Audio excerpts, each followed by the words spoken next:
رپ؟ تو رو چه به رپ بابا؟ فکر کردی چون شاگرد اولی همه کاری میتونی بکنی؟ بابا چیکار بهش داری؟ میخواد بخونه دیگه، دخالت نکن. اوکی، ولی من اول میرم پای میکروفون بداهه تو رو دیس میکنم که یاد بگیری رپ چیه. بفهمی اینجا مدرسه نیست، رپ هم ریاضی نیست.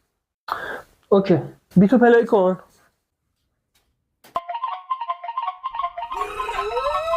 بچه خونگی تو ته خلافت این بوده که گاهی پول کش میرفتی اخال جونت. من سگم حاجی ولی تو اگه حبسم بری عف میخوری به خاطر اخلاق خوبت.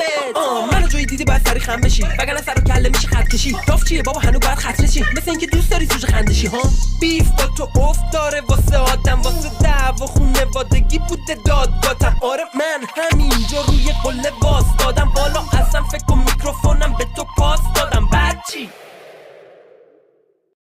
شما داداش بیا ضبط کنیم، بیا. حال کردی؟ فکر کرده اینجا مدرسه است.